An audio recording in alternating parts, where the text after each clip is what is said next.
Good morning, America. I would like to send greetings to all of you, wherever you are joining us from. We are glad to have you join us on today's platform 4. My name is Ozioma Onozilike, Director in Social Studies in Igbo Nsukka-Igala. Today we'll have Dr. Danladi Abah speaking to us about power to the animals, agency, gender, and inter-ethnic funeral rites in Igala, Igbo Nsukka borderlands of Nigeria. I'll introduce Dr. Abah, and then he'll speak to us. Afterwards, we have the Q&A session. Dr. Danladi Abah lectures in the Department of History and International Studies, Prince Abubakar Audu University, Anyimba, formerly Kogi State University, Nigeria. He's also a research associate at the African Center for International Trade and Development. He holds a PhD in history from Benue State University, Makurdi, where he won the coveted Academic Excellence Award in recognition of the fastest completion of PhD program in that university. That is July 2016 to March 2019. Dr. Abah was a 2023 A.G. Leventis Fellow at the School of Oriental and African Studies, University of London, and a 2022 Guest Research Fellow at ZMO in Berlin, Germany. He was also a 2017 Ford and Rockefeller Foundation's sponsored research fellow at the West Africa Civil Society Institute in Accra, Ghana, and twice a laureate of the Council for the Development of Social Science Research in Africa, CODESRIA. His research interests straddle African economic and social history, conflicts, and development studies. Please join me to welcome Dr. Abah with a round of applause, please. So, Dr. Abah will listen to you. Welcome. Good afternoon, distinguished ladies and gentlemen. I'm so excited to be here this afternoon to present my paper on power to the animals, agency, gender, and inter-ethnic funeral rites in Nsukka-Igala borderlands. The desire to investigate a couple of issues that have shaped the diffusion of funeral rites in Igala society and the neighboring Igbo communities was necessitated by the preeminence of the Ifi phenomenon, the traditional cow that has become the sort of enigma in the funeral rites in Igala, Igbo Nsukka border town.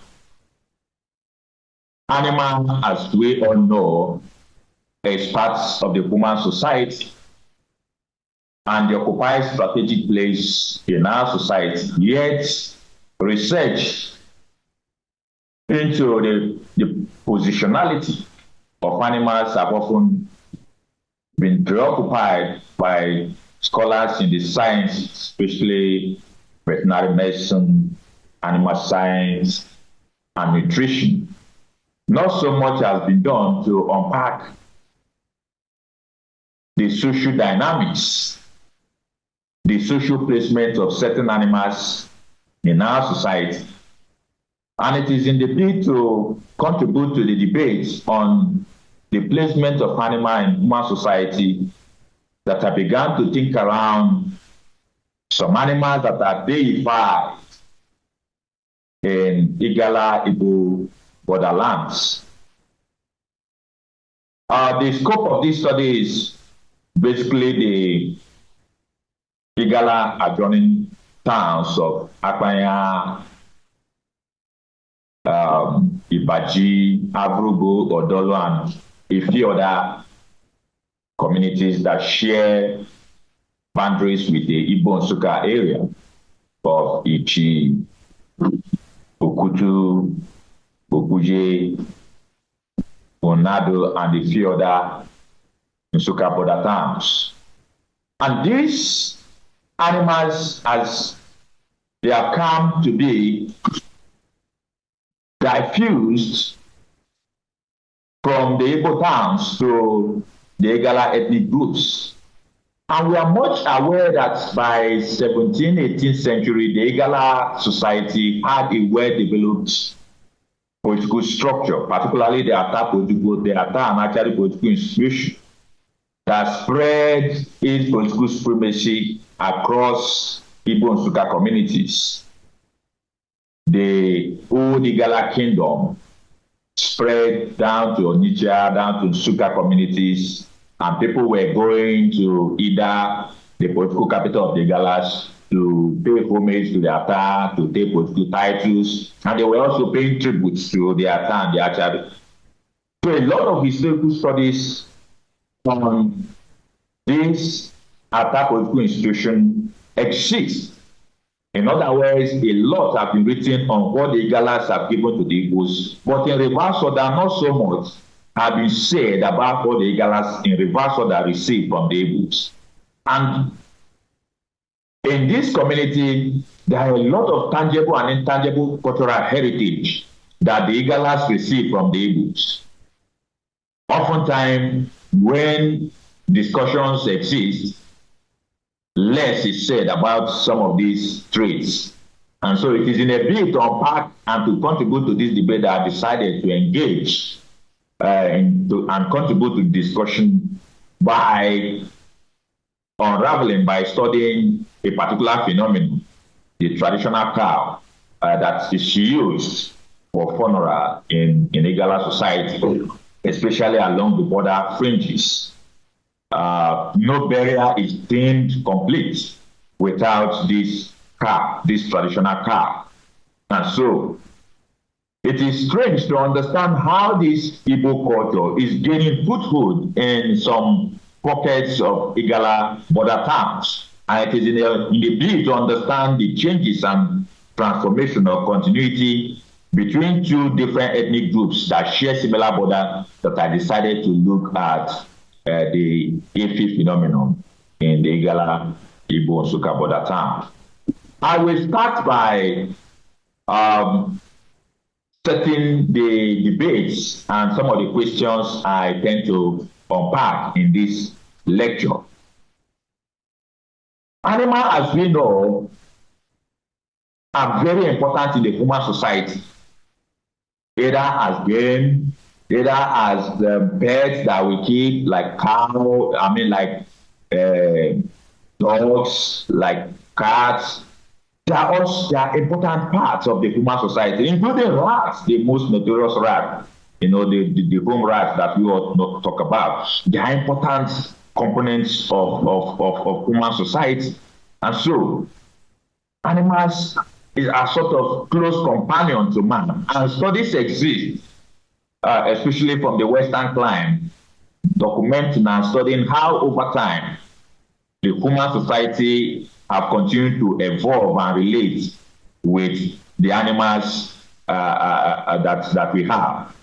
Adhering to most recently talked about the animals in Nigeria as colonial subjects, and in that book he argued that just as the colonial authorities treated human beings as colonial subjects, colonial animals in Nigeria were also treated as colonial subjects.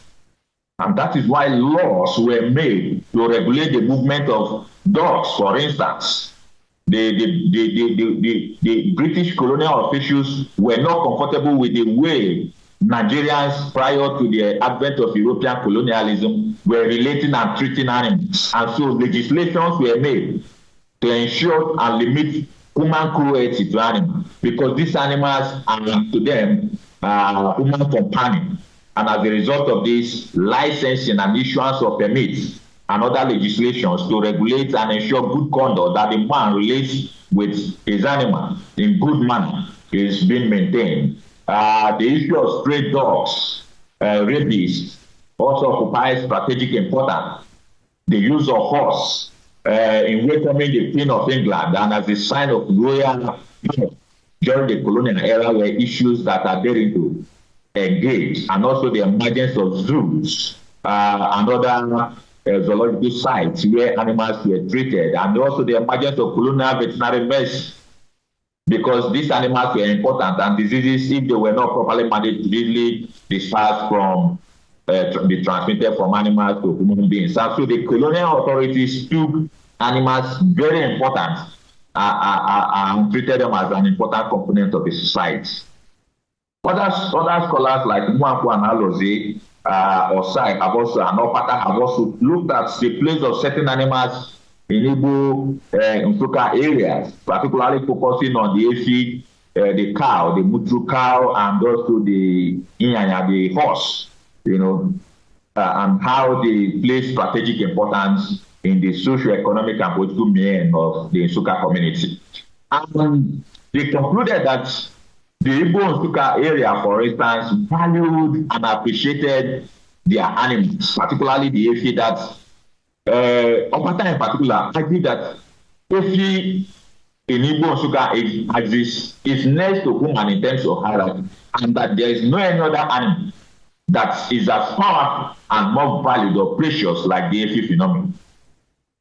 From the Igala axis, literature have also looked at, scholars have also looked at the sociocultural system and the political ascendancy of some traditional institutions and try to locate how they value animals or how animal parts, particularly the Aitana chieftaincy institution, value the marks, you know, and animal horns and other components of animals as part of the traditional regalia of the Aitana chieftaincy institution.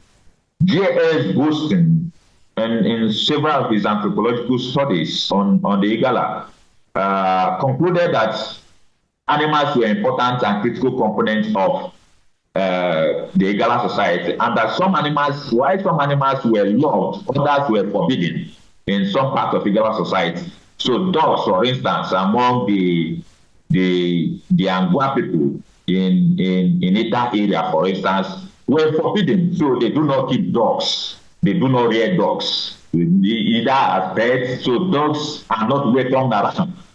So other animals are loved, like, for instance, like the cats.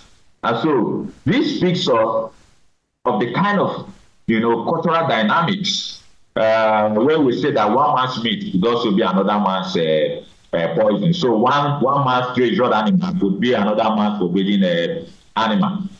So by and large, animals are important components of the socio-cultural, political, and economic mien of both the Igbo Igala group and ethnic groups, and they serve different purposes.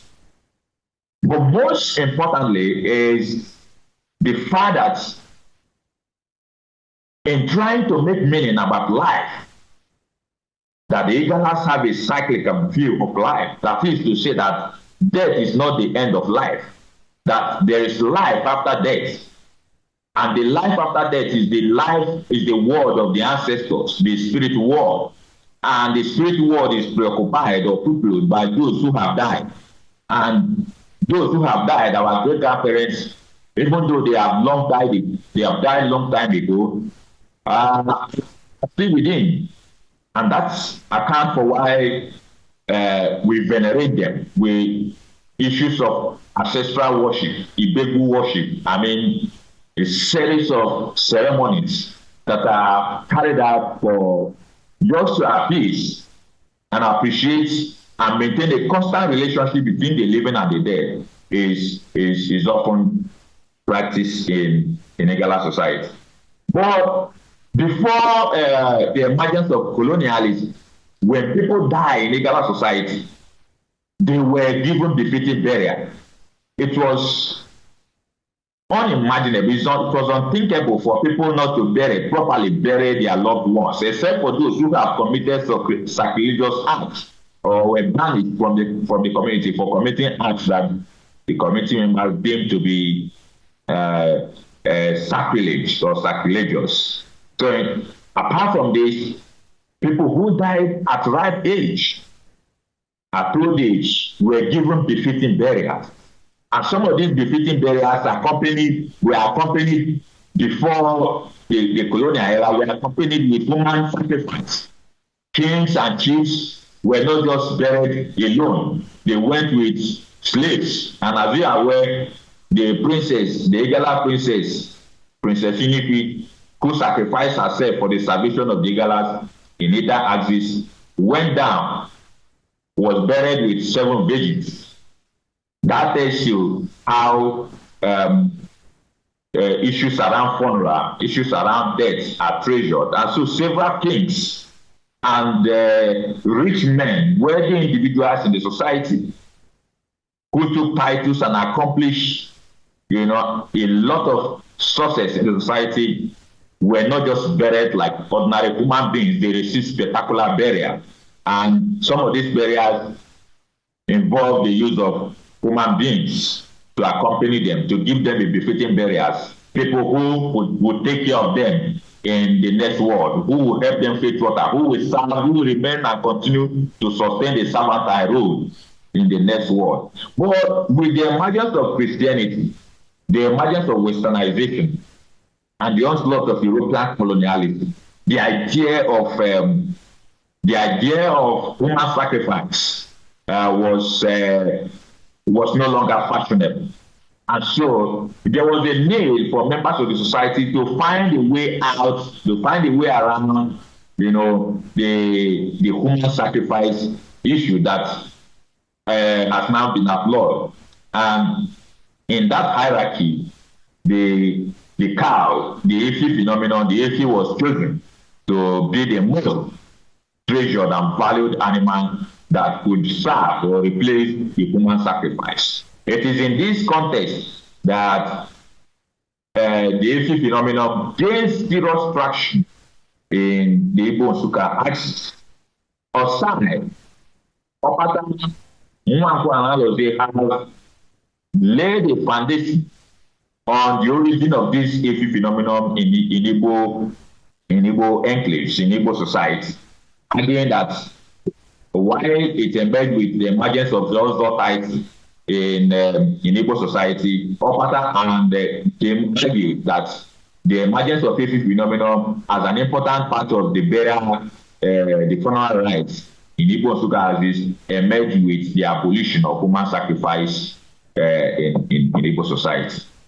So whatever the debate might be, the major takeaway from this is that the Efi phenomenon emerged because as a replacement, to human sacrifice. And so it's for centuries, for many centuries now, have become an important component of the Igbo Nsukka society. And as a result, no burial is deemed complete. Nobody is deemed to have been properly buried if the Efi is not sacrificed. But interestingly, the Igalas and the Igbos have 2 different cultural belief systems in terms of their way of worship, in terms of their way of burial. But in some part of Igala society, some of these Igbo cultural traits, like the use of Efi phenomenon, have become highly preponderant, have become highly pronounced. In Akpanya axis, for instance, Efi have become the choice animal for burial. And individuals who have not buried their parents or their loved ones with this animal are not permitted to partake or even witness, observe, or attend such funeral ceremonies of loved ones that involve the use of this AP phenomenon. So I will go quickly through issues around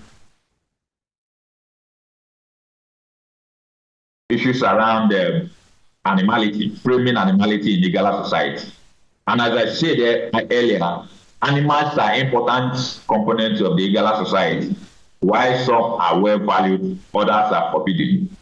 Animals feature in masquerades, in shrines, and deities. Animals are used for burials, for festivals, are used for marriage, for naming, for housewarming.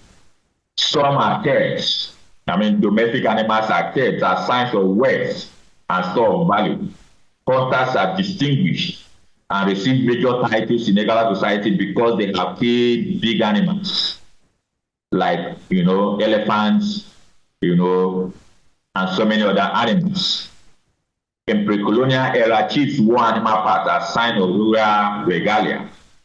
And as I said earlier, during the colonial era, efforts were made to regulate and ensure that the humans treat animals not just as animals, but as distinguished, as important elements, as important humans, as important beings in society. And this is why animal laws were enacted to ensure the regulation of animal welfare in human society, in Igala society.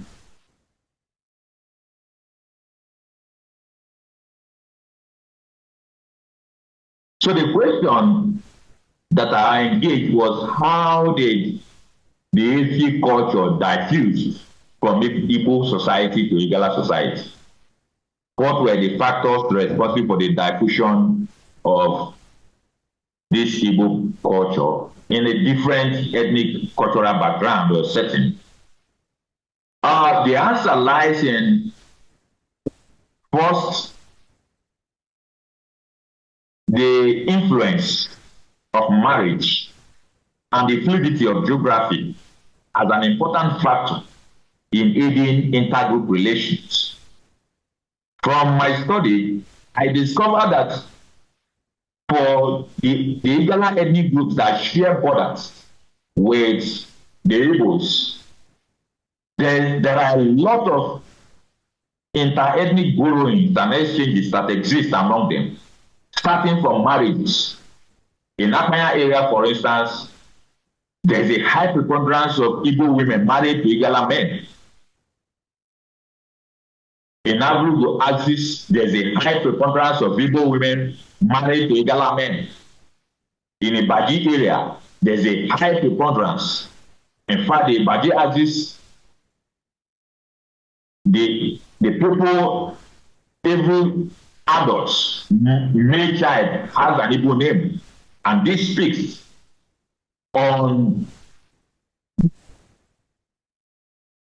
intangible borrowings that exist, apart from the marriage that have sustained this cordial relationship between the Igbos and the Igalas. There's also the issue around other cultural traits, such as festivals, such as masquerades, whereby, irrespective of boundary or geographical barriers, people move across, inter-ethnic frontiers to experience, to enjoy, to observe, to witness how burials are celebrated in each other's ethnic groups, and in a way to appreciate and value it. Often they get copied. So the idea about, how culture are diffusing even in these 21st centuries across countries, across geographical boundaries, is not new. It's sought. There have always been sort of cultural borrowing and giving between communities that share boundaries, whether they have the same ethnic origin or ethnic groups, or they are different ethnic groups. And so the ethnic phenomenon, the Igala borderlands, have eaten deep into the social cultural fabrics of the Igala community, that this culture has been adapted and the people now celebrate and deploy this animal as part of their funeral rites, which so many centuries ago, I mean, from during the pre-colonial era, were less observable, were less, were not well practiced, were not, well practiced, unlike what we have now. So some of the factors that are sustaining these interethnic borrowings in terms of the HAP phenomenon has to do with marriage, geography, social elements like deity and shrines that have dispersed across these ethnic groups. Apart from this also, there is also the issue around gifts. The high preponderance of interethnic marriages between the Igalas and the Igbos have led to exchange of gifts, exchange of animals as gifts.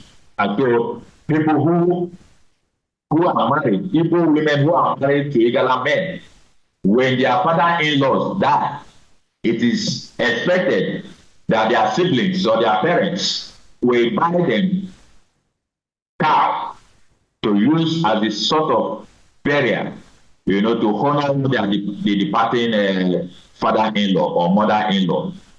And vice versa, when the mother-in-law of the woman who is married to an Igala man dies, it is expected that the Igala man will have to buy the Efi cattle as a gift to the wife to use and bury the father. And so this sort of interethnic gifting seems to have been a strong factor that have continued to promote this Igbo culture in Igala society. So based on my oral interviews or fieldwork, certain questions were asked to people, to elders in some of the villages in these borderlands. And one of the questions was, why is this a phenomenon? Why is the use of cattle for burial, this traditional cattle, so important in your community? And one of the respondents replied by saying that Efi is the most important animal next to human being in his community, and that no funeral is complete without it. It is the only animal that the ancestors accept. So every other animal in this particular community, especially Ichi, Onado and Akpanya axis, the ancestors do not eat, do not accept any other animal. And so people, even before they die, warn their children that it will be a shameful thing not to bury me with this cattle, with this cow. So people who do not have children, or who have children who they feel might not be able to bury them properly when they die, tend to bury themselves, tend to organize their funeral while they are still alive. This might be a subject for another day. Another question was also asked on why this traditional cow has become such an important element that is from the Igbos to the Igala. Another person replied by saying that native cows in my village are used to appease the gods and make some cleansing. For example, assuming a deity appropriated a particular family and the family wanted to get themselves free. In the past, what was obtainable was that the family would give out one of their own to appease the deity. But these days, the practice has changed. What is being done for the family is to bring a native cow instead of human beings. The early people in this area made it as a law that until this type of cow was used, that the spirit forces there had not been appeased, and the deity will not listen.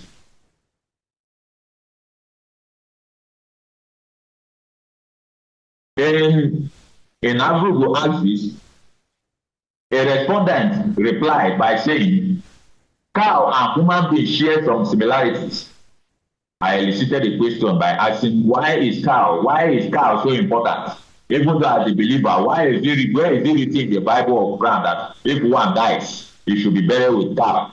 Abraham and other fathers in the faith were never offered this kind of burial. If truly we are Christians at this age, why do we still believe and practice this kind of funeral rites. And one replied by saying that cows and human beings share some similarities. First, they carry pregnancy for a period of 9 months. Second, they don't have punch bag. You cannot donate cow for, and he said that you cannot donate cow for the funeral of another person while your late parents or parents, as the case may be, is here to be welcomed by the people in the spirit world. You have to first of all kill a cow in their name or names before you can take or donate a cow to another person. That is the practice. It kills people here in our community and even in Igbo land.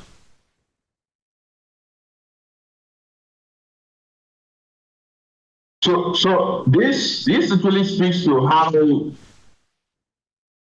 value, how the people make meaning of this cow in this Igala Igbo borderlands. That this cow occupies strategic place and is sacred and highly valued by the people.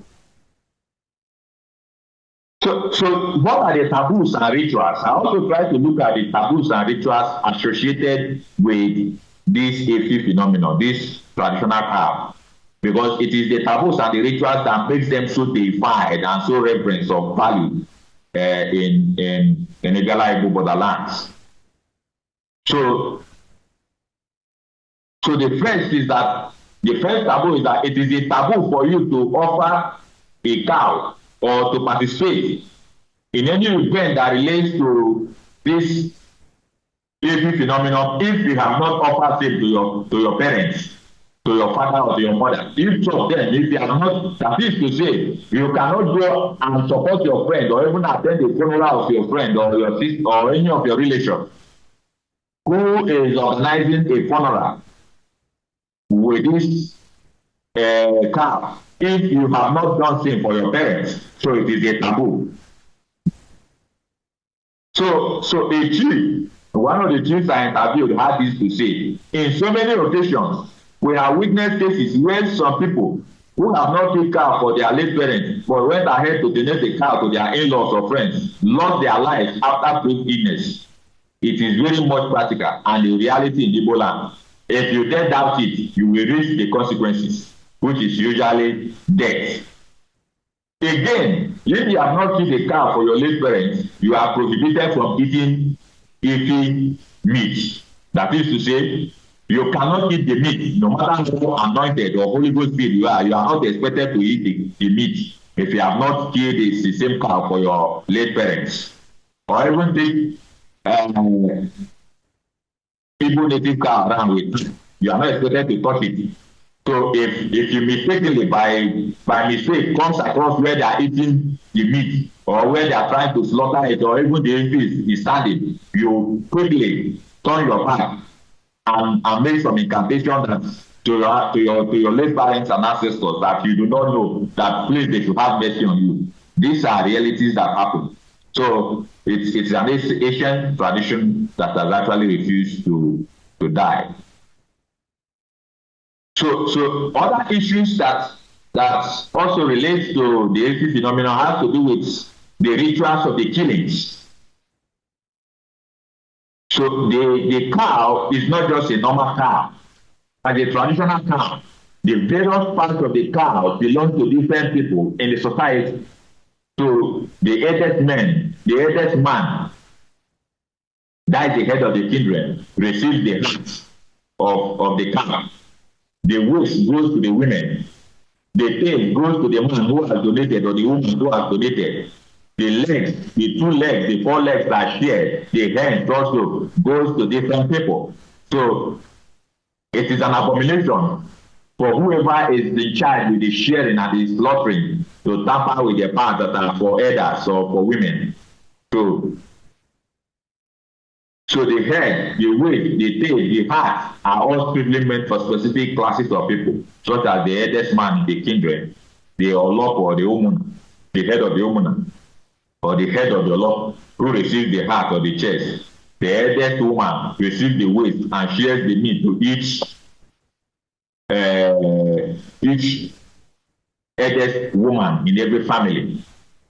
So apart from the cow, a goat must also accompany the presentation of the Efi cow around.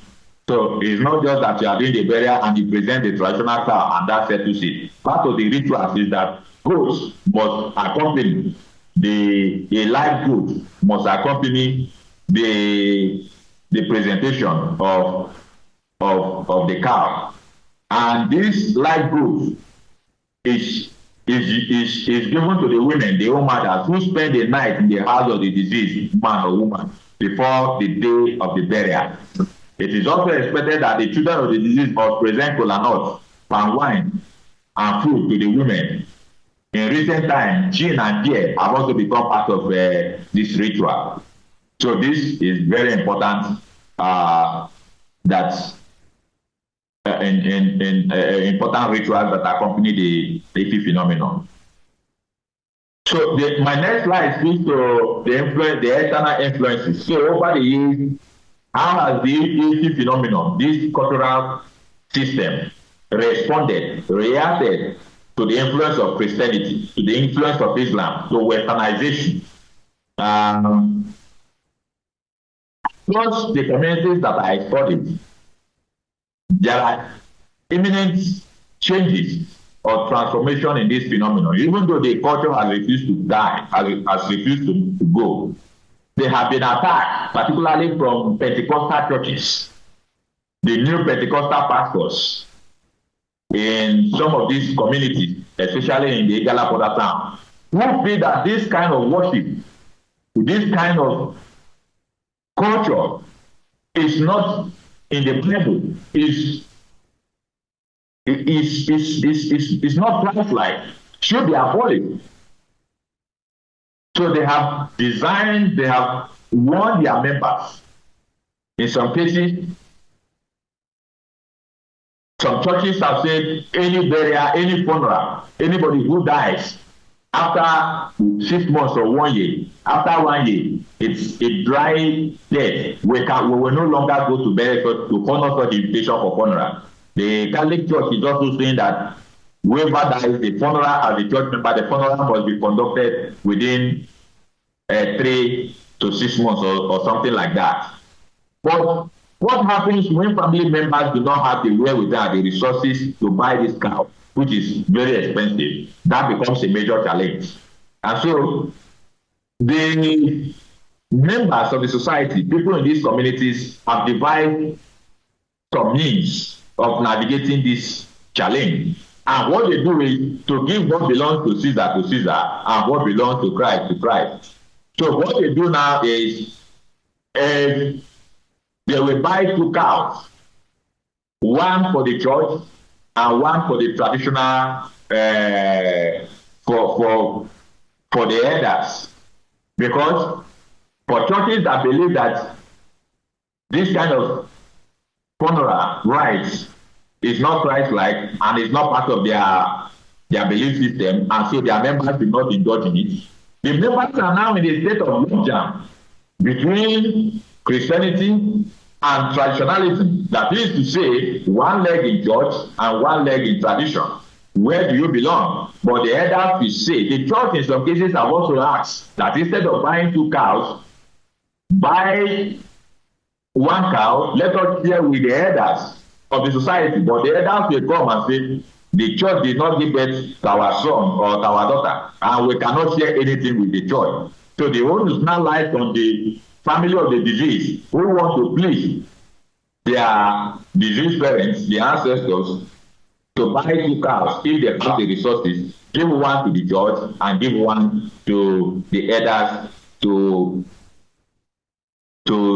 appease the gods in the ways of the tradition. And so there have been few transformation and few changes in terms of the kind of wine that I use. Also, in terms of also the music that I used to play during the pre-colonial era, it used to be the traditional Ikorodo dance, which I have here and would like to play at the end of this presentation, so that you can appreciate the extent to which this culture has eaten into the social fabrics of. So the Ikorodo dance, for instance, is an Igbo cultural thing. which has also diffused to the Igala border towns.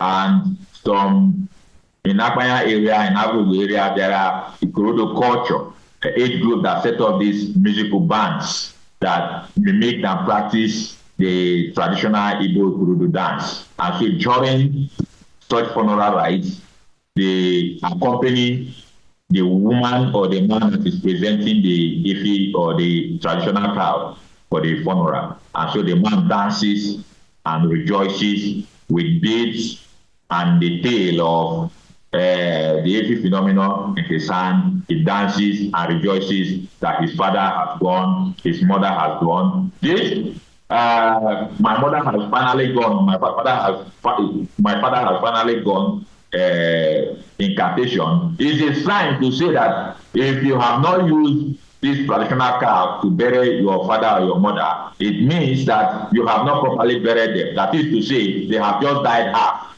It is the moment they are properly buried with this cow that they finally goes home to be with their ancestors.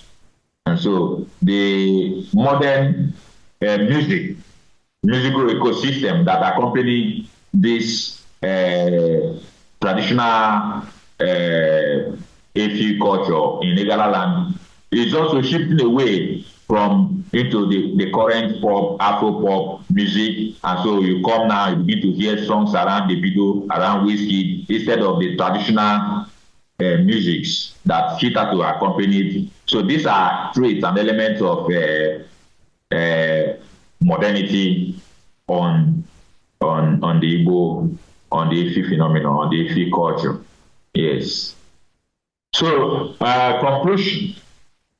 Having studied an ongoing research I'm doing on this culture, so these are some of my concluding thoughts. And I will say that there is need to begin to investigate what the Igalas have received or are receiving from the Igbos, because while a lot of studies focuses on what the Igbos Nsukka have received from the Igala, not much in reverse of that has been said about what the Igalas have received.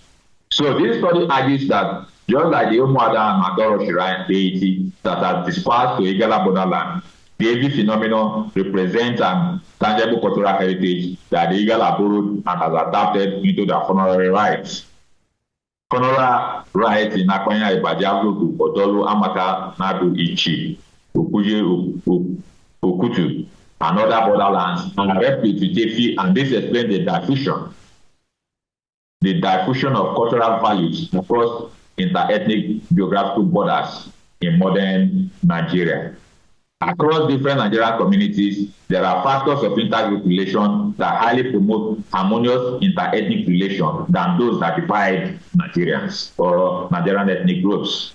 Culturally, Nigerians are more united than the things that divide us. So an animal like humans constitute special agents in building enduring transnational peace and cultural harmony in a plural society like Nigeria. And indeed, Efi is an indispensable king of animals across Igbo Igala borderland, refined common culture of life and death and meaning making in a multi-ethnic society.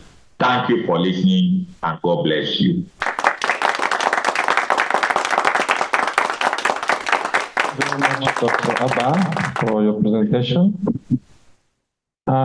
Those who are online, you can send your comments and questions on the chat box. I will read out what we have for now. I'm sure that Dr. Abah is taking note. I'll read out what we have from those that are online, and then we'll open the floor for those that are here in person.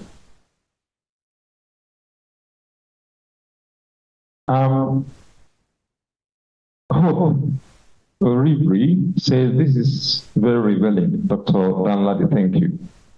Is it Guchuku Aloma has a question?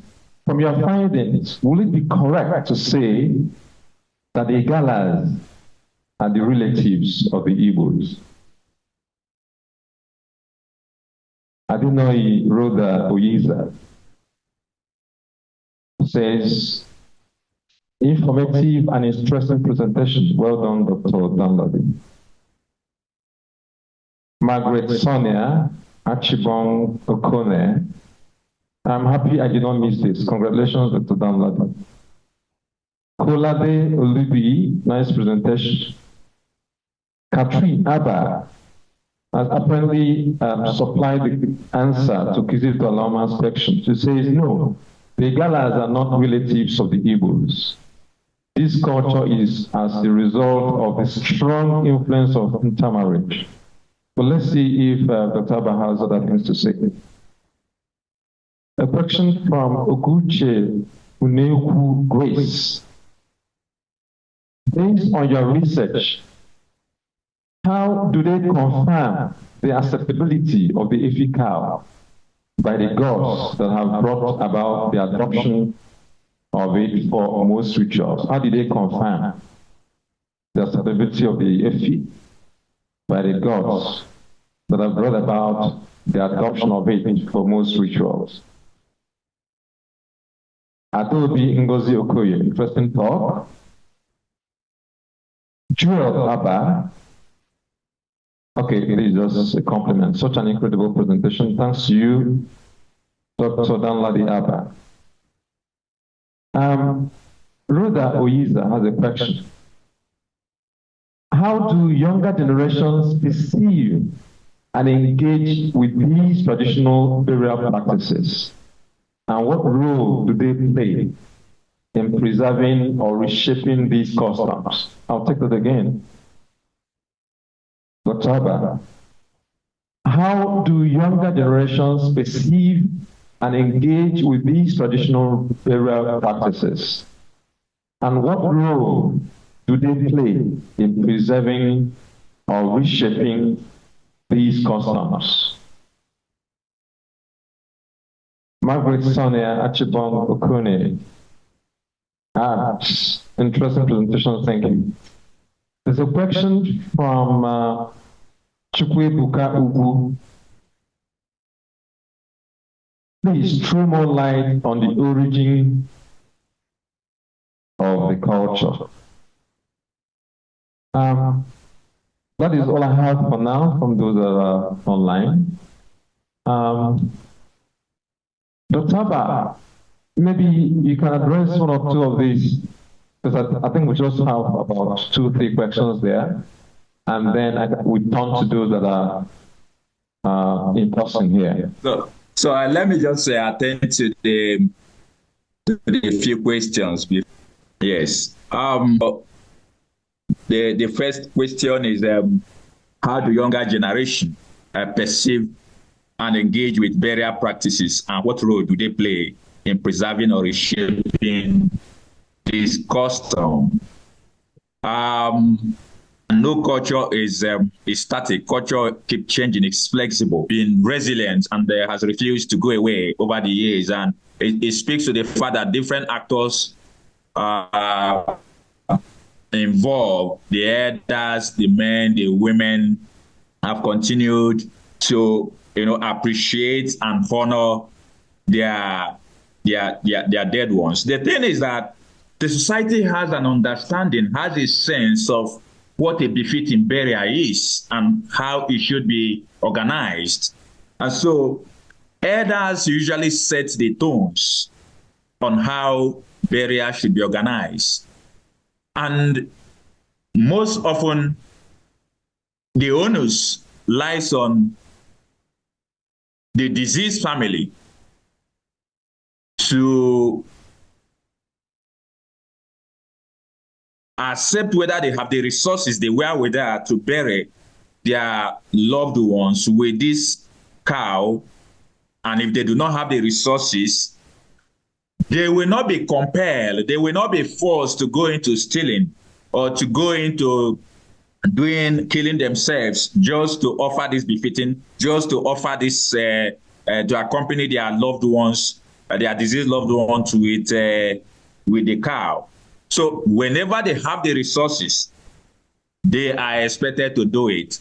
And so the younger generation, especially the Pentecostals, the Christians, the born-again Christians, and as I did say that some Pentecostal churches are actually against this funeral rites in some of the border communities that are engaged.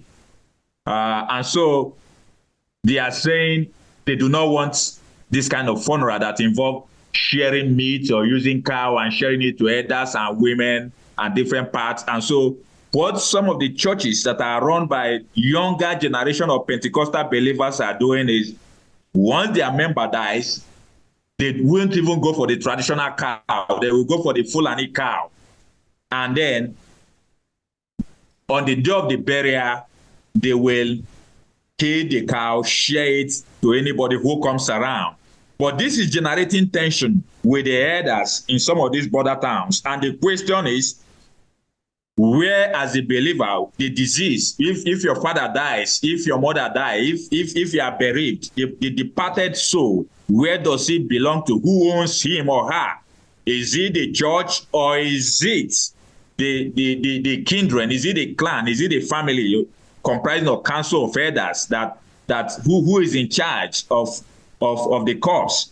And so it is those in charge that will decide, oh, so this is how the burial rite of our sister or of our brother will go. And so the younger generation have two options, either to quarter, that is to the parts of the elders. But the thing is, if your father or your late mother has been part and parcel of the clan, it will be strange for you to see that when it has come to the turn of your mother or your father, and you, the son, will say, no, you now belong to a Pentecostal church, so you are not going to offer this to the elders. So it will be believed, it will be assumed that you have not fully engaged or properly buried them. So the younger generation, a few younger people have different perception about it. For those that cannot do anything about it, they buy 2 cows. They buy one traditional cow for the elders, they buy a Fulani cow and give it to the church. As I said in my earlier presentation, give what belongs to Caesar, and give what belongs to Christ to Christ. That is it.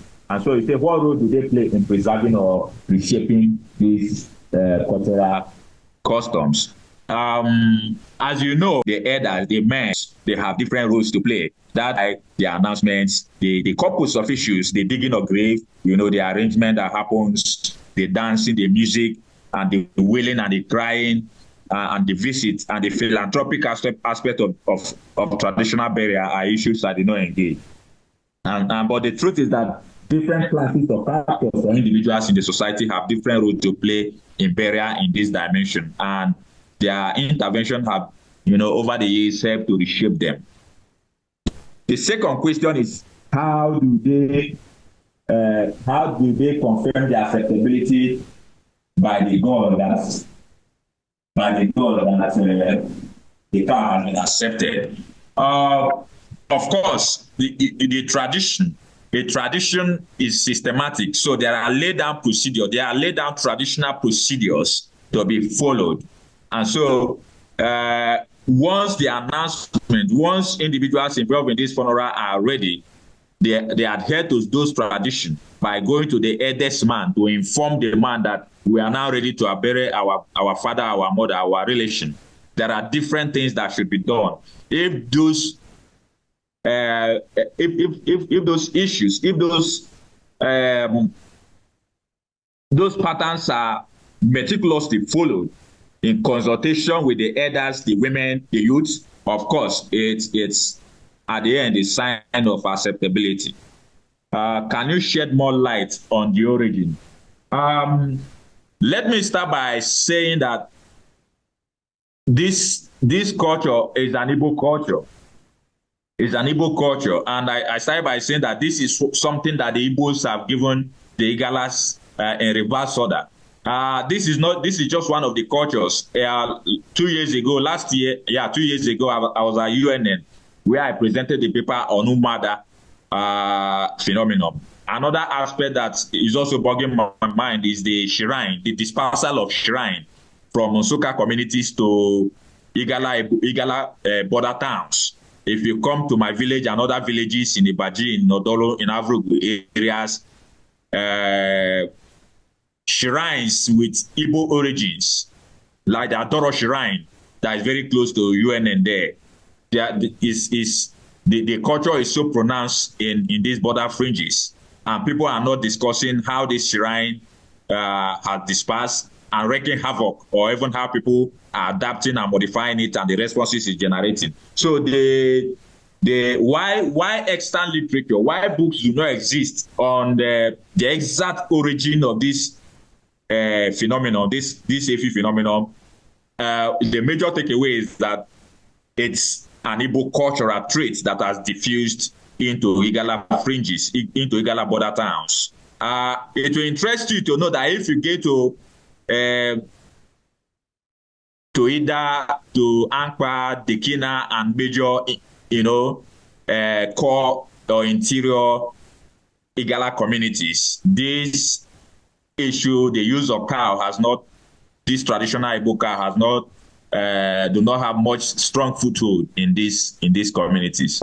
Let's hear from Desmond. Desmond wants to ask a question. He's online from America.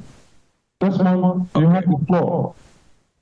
Thank you so much. I hope everyone is doing well. Thank you for this provocative presentation.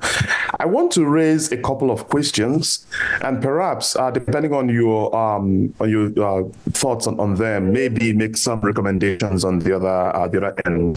The first is,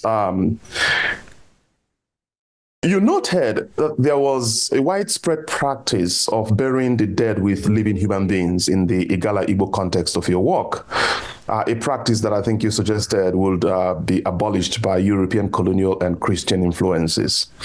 And I was wondering what bodies of evidence you were relying on to make these assertions, and how you interrogated those evidence in the broader context of coloniality.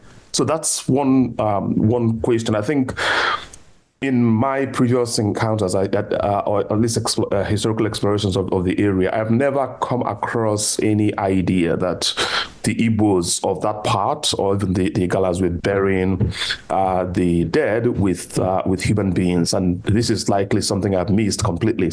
So I'm curious about what evidence you were relying on. The second is, the reference to Europe made me think about a number of, an interesting history that Europe has had with its relationship with animals. So you're right in the idea that there has been a lot of debates in Europe throughout the 17th, 18th century coming forward about animal rights and the place of animals in human societies.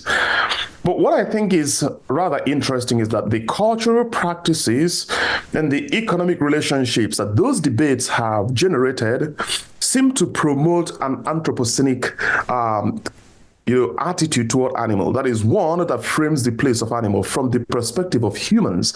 I can say more about this eventually, but you see this most clearly in the economic treatment of animals around the Western world, the way animals are caged and turned into productive machines and so forth. So I wonder if this work in this Igbo Igala context is prompting you to think about possible parallels of these sort of debates and what it offers us in terms of understanding the critique of the Anthropocene.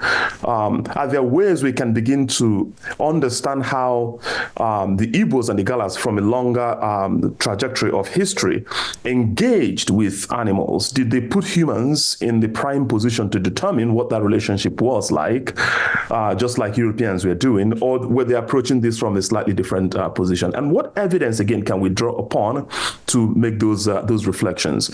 Like I said, I might make a recommendation on the other end, depending on your views here. But thank you.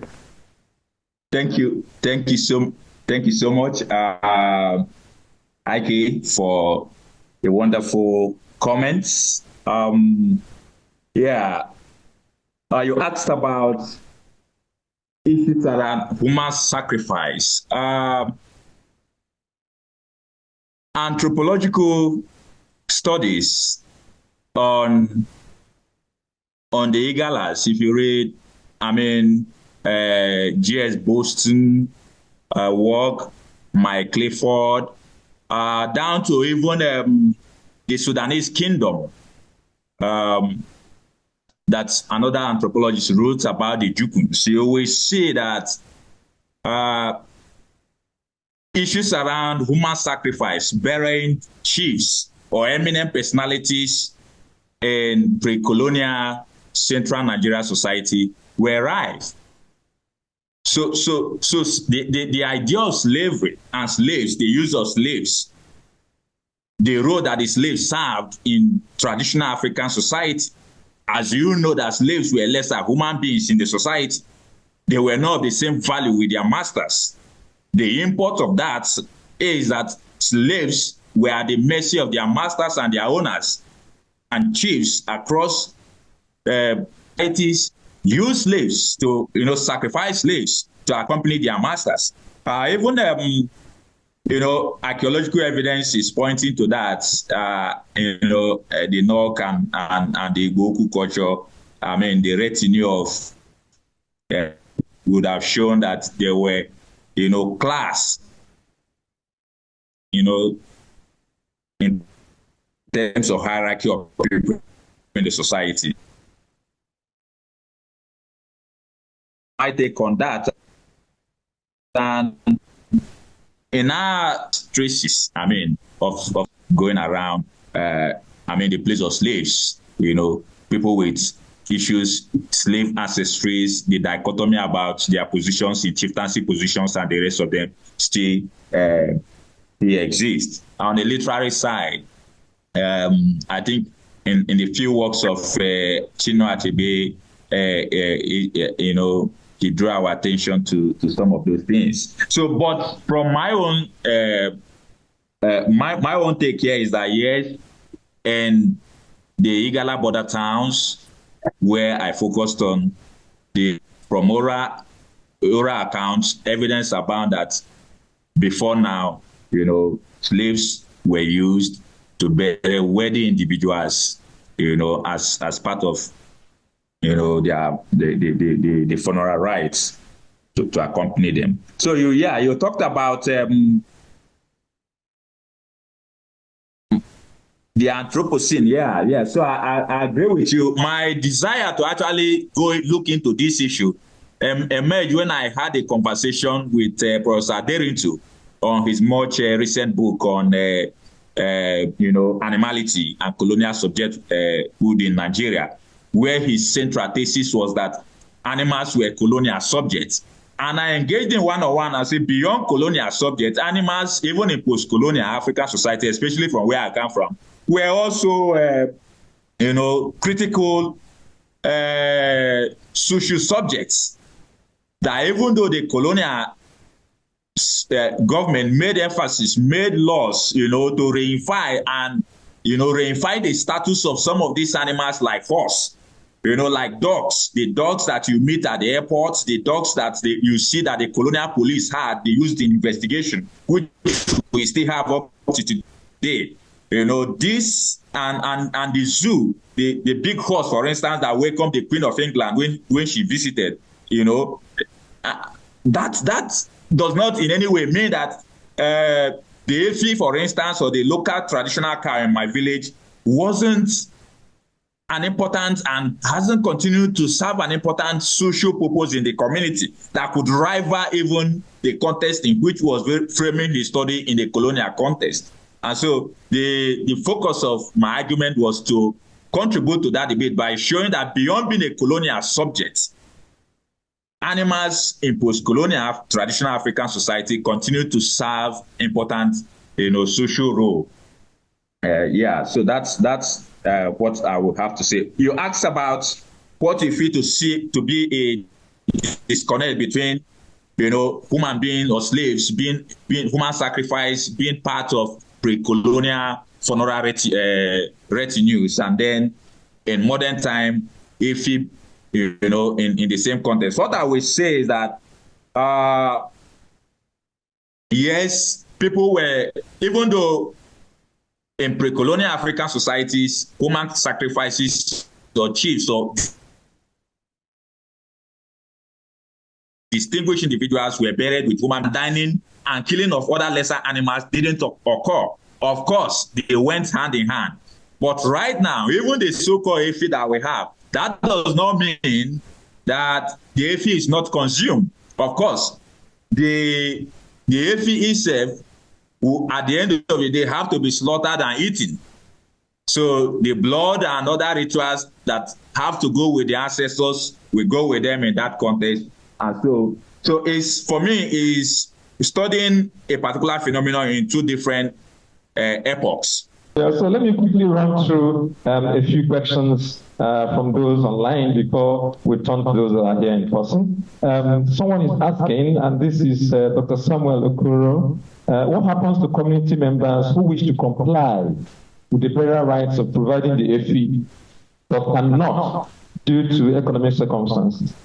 Are they banned from eating the Efi? I think you did mention something like that when you made your presentation. And then,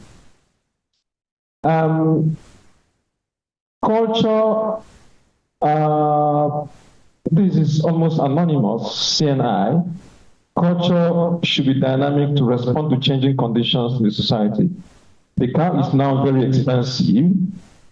Can other versions of acceptable sacrifice like calf cow or quarter cow,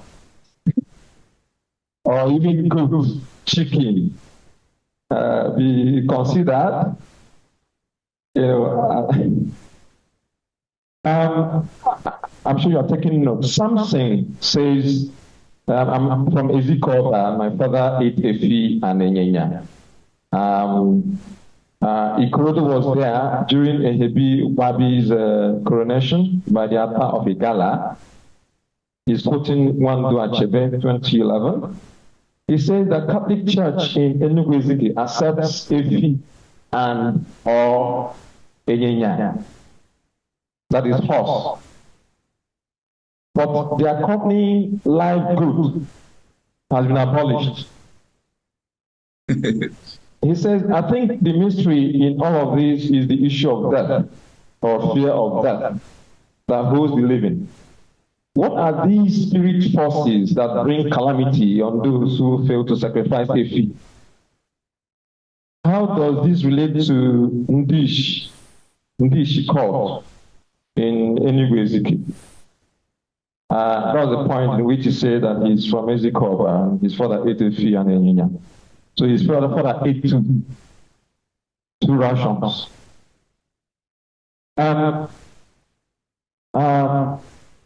Chico Bago is asking, are there available statistics to prove that those that did not bury their parents with cows actually died after using it for the burial rights of other people, like their father or mother-in-law?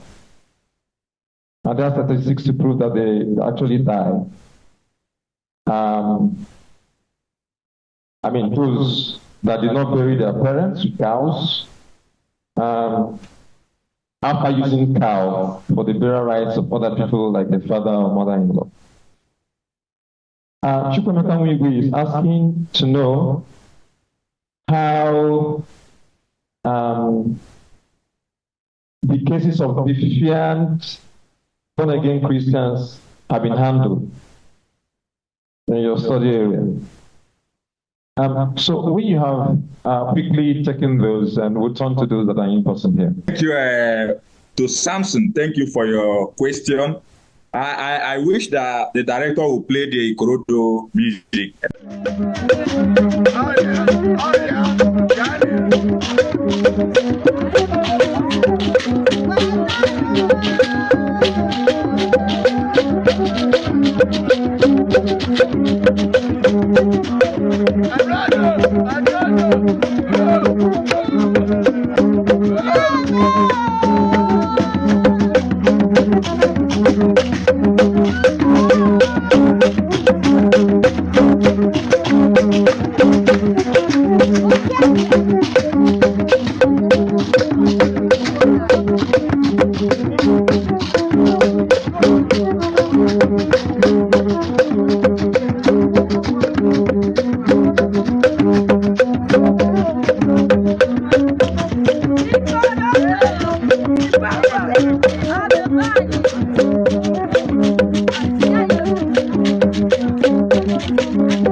For me, I cannot doubt that the gods, the ancestors are not powerful.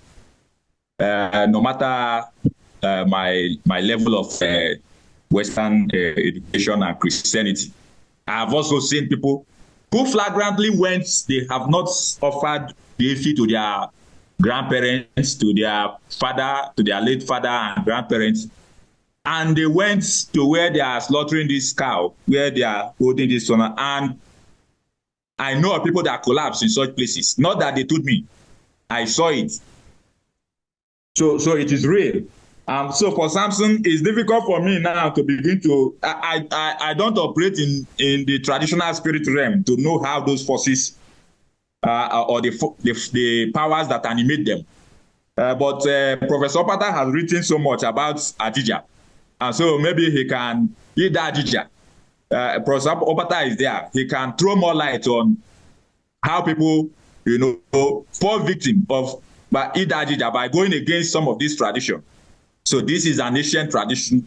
Your grandfather, your great-grandfather, offered this or has died, has not eaten a cow, and because you are a pastor, your mother-in-law or your in-law or your father-in-law has died, and now the siblings want to bury your in-law with cow. You decide that yes, you are going to buy cow to give your wife to go. Of course, I have seen where such people have fallen, have died. So I do not know how the spirit, but the spirit is powerful. The traditional spirit, Ajija is real. And so in the villages where I studied, they so much believe in this. And I have witnessed cases where those funeral rites is going on. The moment the issue appears, they bring it from Oba or from Uzi. You see them, those who have not offered to their ancestors, taking the leave one by one, out of the funeral, with the place where the funeral rite is happening.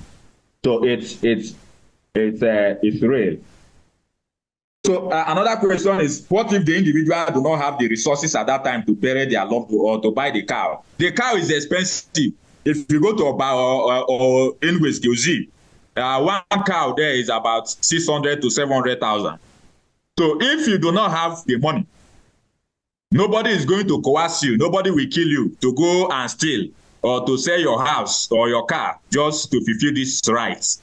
But you will know that it is a major burden that will continue to follow you until you buy it. And if in your lifetime you do not have the money to buy it, when you die, your children cannot use the same leafy to bury you, the father, until they bury your grandfather or your grandmother who has died. So it's sequential, it's traditional.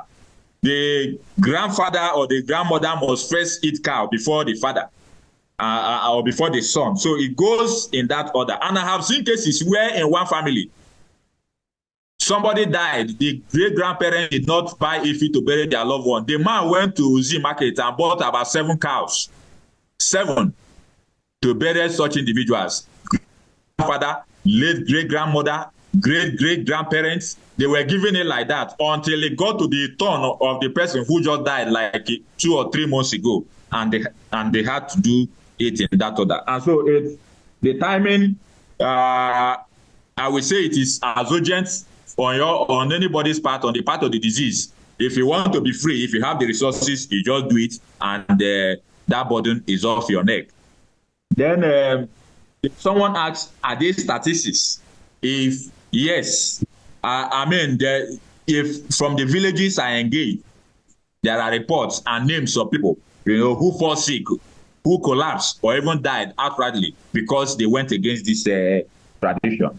That's what I have to say about how powerful this tradition that has diffused into the Igala border town is so serious. I think that's all from those online. Maybe we take a few more minutes to address any other questions that we have from people in person. Maybe I should ask my own. My question is, from what's happening in your study area, where you talked about those who say they are born-again Christians. What is the experience? Not with those who say they are Christian religious people, who are also greedy to eat Fulani cow or goat or at funerals. I'm not talking about those people who are also jealous of the traditionalists. They want to share in their cow, and that is not those I'm talking about. I'm talking about, are there in your study area people who have decided to live a Christ-like life? Christ-like life. Who believe that it's appointed unto every man once to die, after that comes judgment. Those who are not interested in going to touch or eat the other person's cow. So there is no anxiety of whether they are going to touch or eat or not eat another person's cow.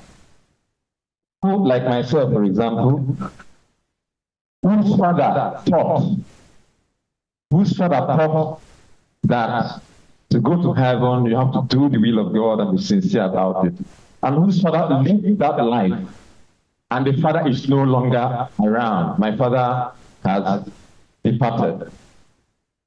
And there is no anxiety on myself that I have the responsibility to kill cow for my father, because he's going to ask it is out of the question.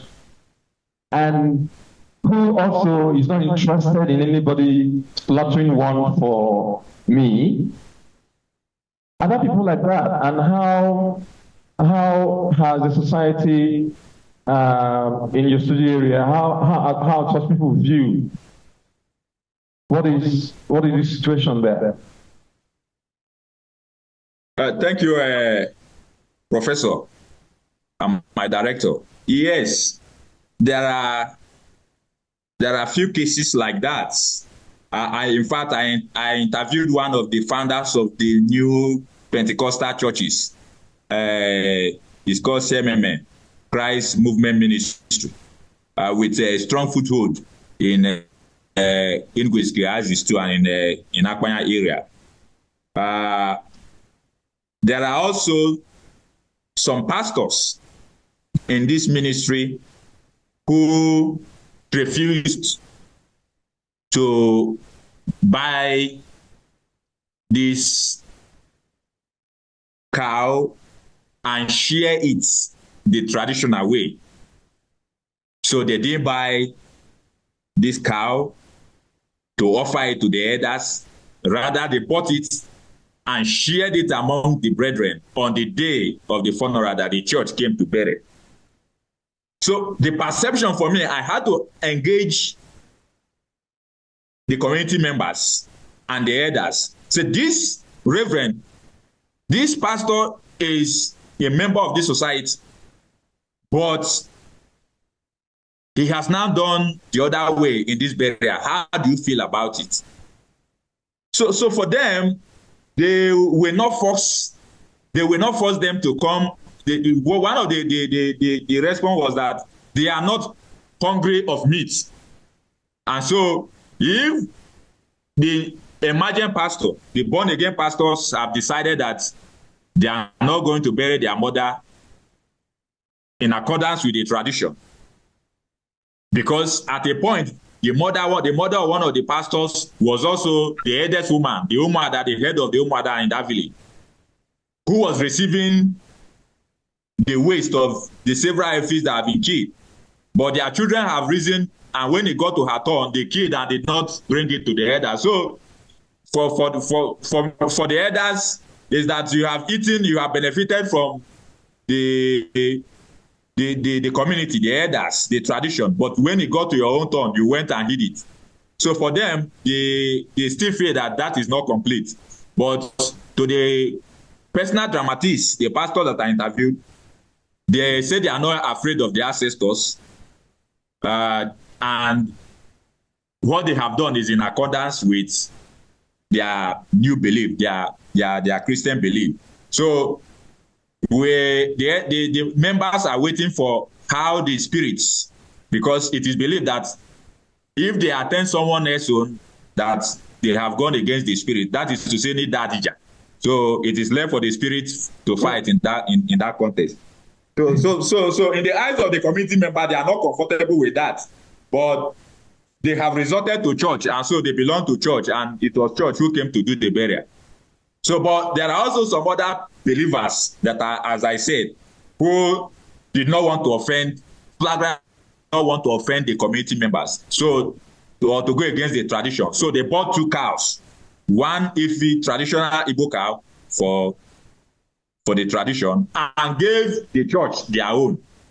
So that settled the matter. But I know in your eyes now, what they have done may not be a true sign of righteousness. So, but this is what I observed in some of the... And also, one interesting part, there was a woman I interviewed. The children are also part of these Pentecostal churches. And she has decided to, while she's still alive, she has decided to do what we call Orinechi. She has organized her burial while she's still alive, because she feels that the children are now no longer with her in terms of the belief system. Because if she dies, she doesn't think they are going to do the right thing. They will do it in the way of the Pentecostal churches, and she will not be fulfilled. So while still alive, she has gone ahead, to buy her Efi and take it to her people to do the sacrifices and all that accompanies. That is an interesting issue, which I said is a discussion for another day, how people organize their funeral while still alive. So others are okay. Kelechi, why your hand has been up for a long time, please, you can speak. Unmute yourself and speak. Let's hear.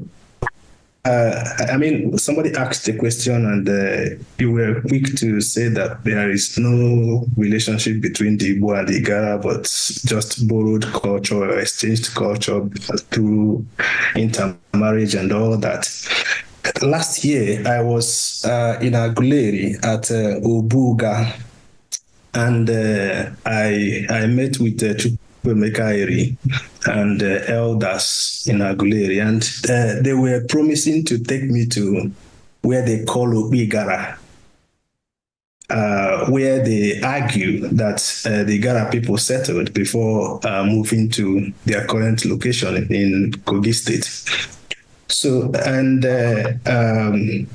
before that, I am aware that there is this airy reconnection with Igala. Usually the pendant that the Ezenri usually wore is similar to the pendant that the Ata of Igala usually wore, and is also related to the pendant that the Oba of Benin wears. So my question is, can we say that some part of Igala probably came from Igbo land, or that some part of Igbo land came from Igala? Is there any kind of explanation within Igala culture or history relating to this? Thank you.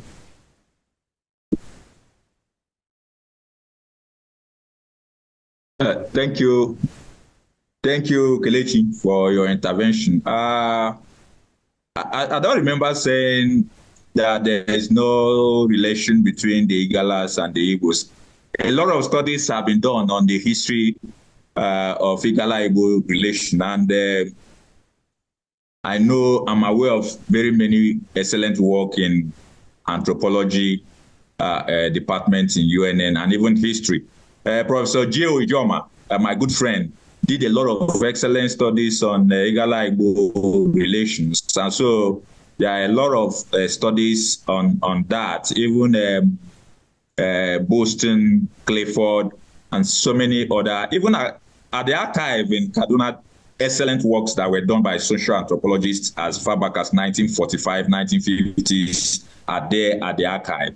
And so a lot of there's historical ties that exist between the Igala and the Igbos and a history of migration, issues around totems, symbolism and all that exists. I quite agree with you on that. And so my focus in this study was not to go into the polemics on the issue about origins, traditions of origins, the various accounts or schools of thoughts that we've come to know about where the Igalas migrated, the level of their supremacy. There was also 2 years ago, we were at a conference organized by INSO African Studies and Professor Chima Kore and then Professor Robinson on political power and women and political power and order in Igbo society, where Igbo Abah presented a paper on Igala Igbo political, the influence of Igala political institutions on the Igbos. And so those issues were raised and addressed. So, but my focus in this presentation was a particular animal that's become a sort of enigma in Igala society. And out of curiosity, I began to ask, because I live, I'm conversant with this region. And so I begin to ask questions about this particular animal that is so valued across ethnic divide, and the issue of shrines and deity and priestess, which Uche Okonkwo is also looking at. Adoro phenomenon, the Adoro shrine. If you come across all these villages that I've just studied, there are issues around Adoro shrines, and even people who have gone against these shrines, offering their daughters or even using a fee, for instance, as a sort of appeasement against this Adoro shrine that is just a few kilometers away from UNN. So I will agree with you on that the Igalas and the Igbos have a long history of issues around traditions of origin, of migration that continue to resonate even up to now. There are pockets. When the new Ata was coronated, several of people came from different parts of, Igbo land, laying claim and allegiance that they are our brothers, kids, and kins, in diaspora and other places. So the dispersal of the Igalas across Igbo land is not in question. Okay, we give room for in-person contributions. My dad died last year, and this issue about cow came up. I was warned to be careful what I should do about the cow. At first, I was also strong-headed. But what happened was that I found an audio recording my father did with some people where he himself was warning. He said my father who died was warning that one has to be very careful, because one of my in-laws was coming to, was saying that he's going to come with a cow. When my mom died, my father was alive then. My father warned him, if you've not done for your father, forget about bringing cow to bury my wife. You understand? I saw that audio recording. So it told me something. I began to have a rethink. First of all, why would I have found that recording? Is that a coincidence? Isn't that a spiritual process for me to have found that kind of recording at that moment? It's just a comment I'm making. Because after this now, some people have takeaways. There are those who say, okay, yeah, let me go and try. But please, we have to be very careful. Thank you. I have thousands of people I know who are embedded into Christianity. If God decided to reach us through any other person, not from an Igbo man, I accept it. I've had thousands of individuals whose their parents died, their ancestors died, they did not have anything to do with the people, and they have not died. And I think it has to do with your level of engagement with this tradition. If if you have engaged with these traditions, if you are the type that you follow them to do these things, and you have not reciprocated when it comes to your own, you will definitely suffer the consequences. But if you have not done that, you have no business with any one of them. My grandfather died, I didn't do it. My father died, I didn't do it. I'm here. I have thousands of individuals who have not participated in that, and I've seen them doing fantastically well. Nothing is stopping them going anywhere they're going. So I have the belief that if you are in connection with your society, in your village, if you're entangled with this, and your father died and you don't participate, you definitely suffer the consequences. But if you have no business with them, nobody disturbs you, can go your way. These are, some of the things people just structure themselves around. My inputs are in the area of maybe what I think may help the work of Dr. Abah. First, I think your presentation captured the present. Maybe from your background as a historian, it would be better. The work would benefit more from a few steps backwards to bring us to the present. The Efi phenomenon and the befitting burial. I think befitting burial is a new concept. It just came into the society and is trending because people now bury people to show affluence. But if you go back to some years past, the 70s, the 60s, and what have you, how were burials carried out? Everything got to where it is today in your discourse from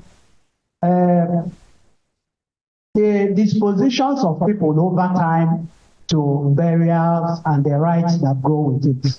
I want to appreciate the presenter for a job well done. But I want to also differ a bit with the last speaker. The issue of befitting burial in Igbo land dated back to time immemorial. I want to say that the cow thing didn't just come in today. Otherwise, how did people start answering Obuefi, Obuefi, and Obu this and Obu that? Never heard anybody answering Obuewu, Obu Akofo. I haven't said that. As for the issue of killing a cow or killing this and being alien, no, it is not. It is a way of showing affluence. Even the horse we're talking about is not easily, it doesn't come by easily. And that's why when you see a cow in a place someone is being buried, in my own place, there's a special music for that. And I call a wing. There is Igede in Igbo land that I say, Igede Jabon Igede will be where a cow is not. Now, let me just, I'm Ogbuefi number one, at least I'll start from that. And Ogbuefi is not that you have given your father a funeral cow. That's not Ogbuefi. Ogbuefi is when you kill a cow on the grave, on the top of the grave, where your father is buried, like a societal thing. So only those who are Ogbuefi or who have done that for their father will participate to be shared. It's an affluent type of thing. It's a total different from the funeral cow for your father. So it's the title is a title-taking issue. Now, let's make a distinction between burial and funeral. You can bury anyhow you want. But the funeral is the accompanying ritual that you are called to the dead. And it is supposed to lead the dead to rejoin the ancestors. Otherwise, the person is totally alienated. Can be a place I want to buy your pot.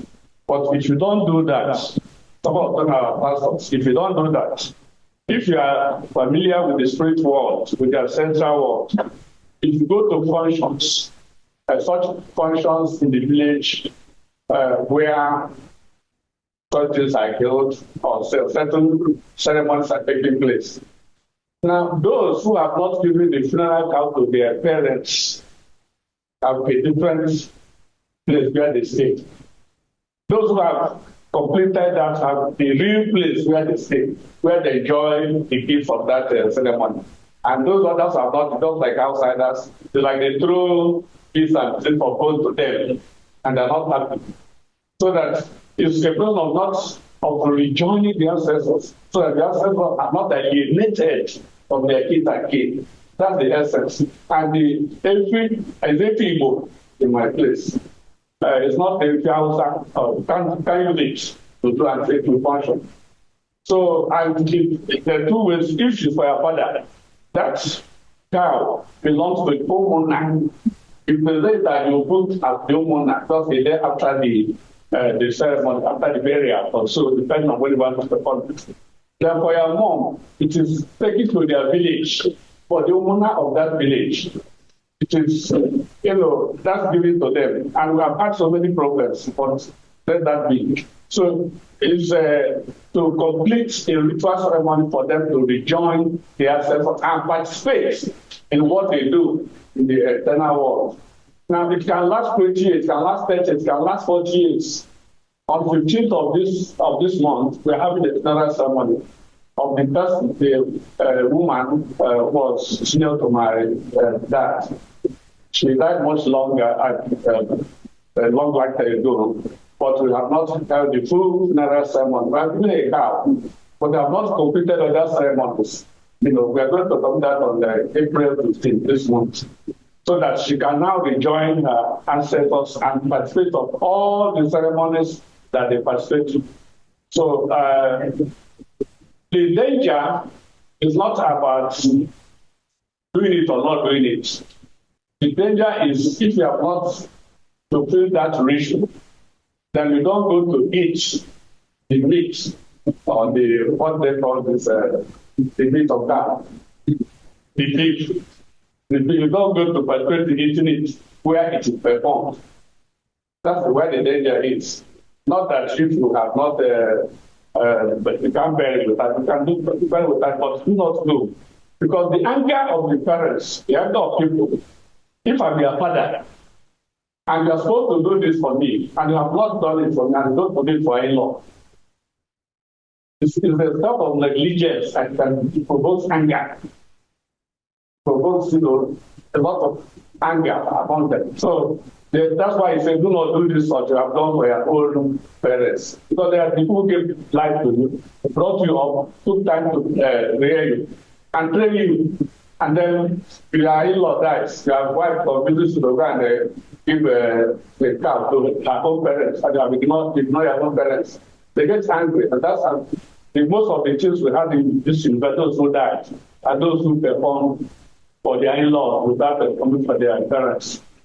Now, in terms of affluence, or in terms of the reasons, I think we had cows before the Nupe brought horse into this part of Igbo land, in Nsukka area. So the cow was already there, but when it came with some glory. So that if you find the product and other things, hey, you got any line achievement, just like the height of achievement was new. Not that it I don't know how to put it, but the car was there before that.